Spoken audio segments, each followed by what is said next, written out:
3,000 years ago, the most powerful man in the world had a job that existed only to keep him cool.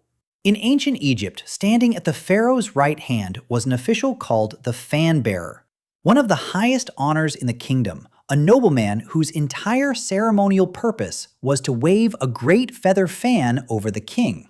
Cool air on demand was the ultimate luxury. For the next 3,000 years, from Egypt to the courts of India, the powerful were fanned by servants day and night. But there is a specific kind of heat, a kind their world occasionally touched, and ours is starting to, where that fan stops cooling the king and starts cooking him.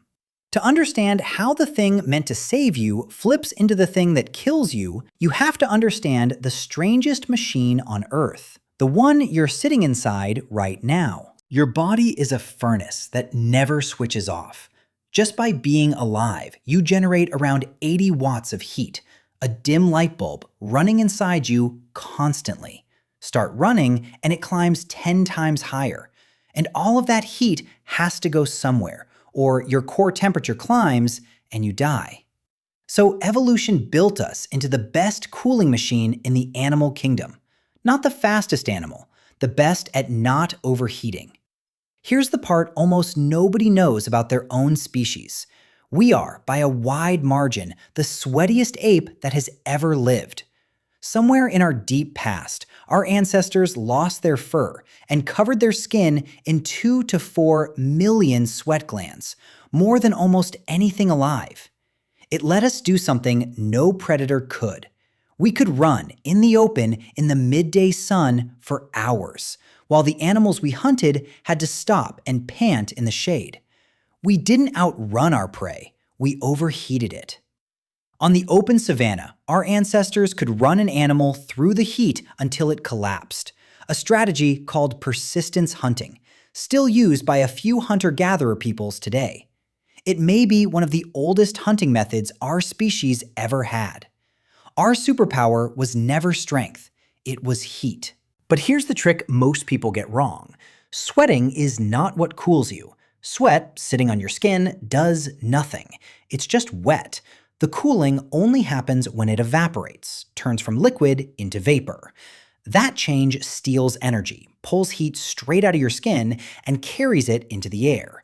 Evaporation is the machine. Sweat is just the delivery system.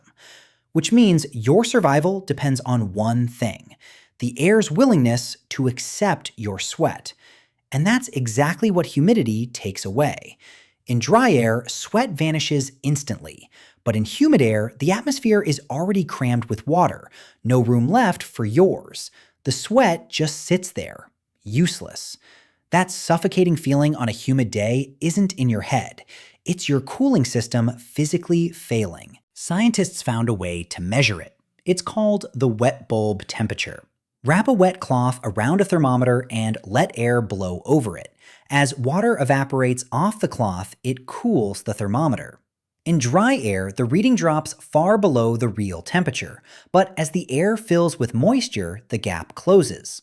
At 100% humidity, the wet bulb and the real temperature become the same number. Evaporation has stopped. That reading doesn't tell you how hot it is. It tells you whether you can be cooled at all. And there's a hard line. 35 degrees Celsius, wet bulb. Above it, the physics stop working in your favor. Your core sits at 37, and your sweat can no longer evaporate. Your furnace keeps burning with nowhere to vent. Core temperature climbs, uncontrolled. Heat stroke, organ failure, death. A young, healthy adult in the shade with unlimited water cannot survive it. For context, across the entire planet, wet bulb almost never climbs past 31.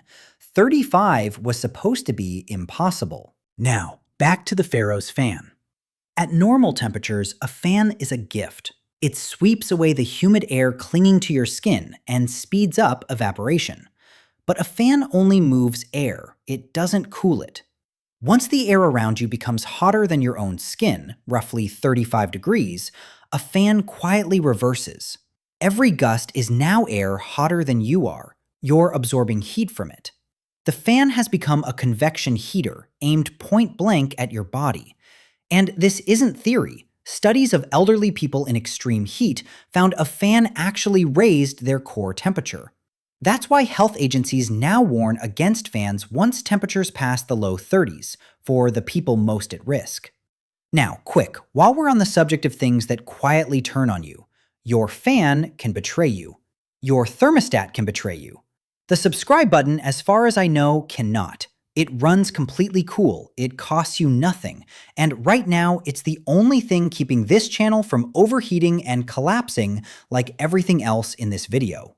So if your own cooling system is still working, tap it. Like, subscribe, and keep this little furnace running. Okay, back to the Emperor, slowly cooking under the finest luxury money could buy. So picture it, a king, a pharaoh, an emperor on the Gulf Coast, a ruler of one of the great river cities of the Indus, on the worst afternoon of the summer.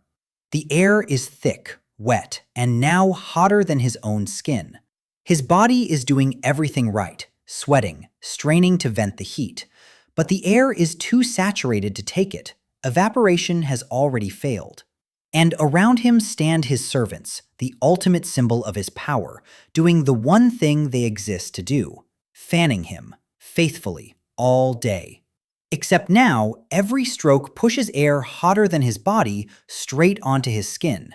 He is being gently, ceremonially cooked by the very luxury that was supposed to prove he was untouchable. He'd feel like he was suffocating and never know why. Nobody in the room would. The cooling machine, running in reverse. And the more powerful you were, the more fans you had pointed at you. And here's the part that should genuinely unsettle you. That wall isn't hypothetical, and it isn't only in the future.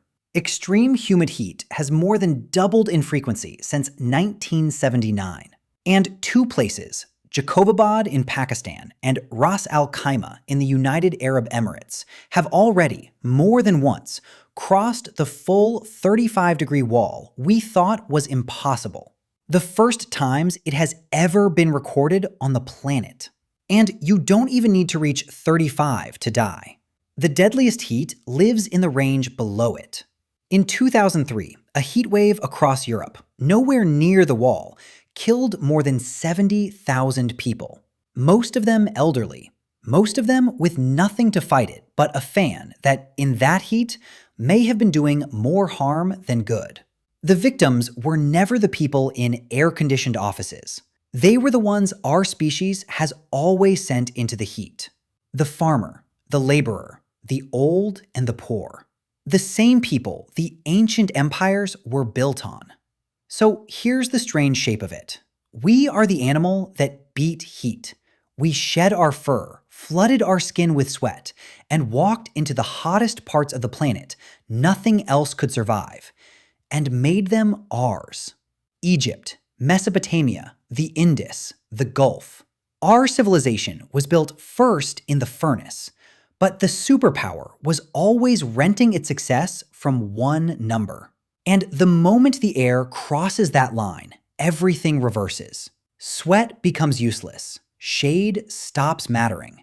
And the fan, the oldest tool we ever built to feel cool, becomes a quiet little heater pointed at our own skin.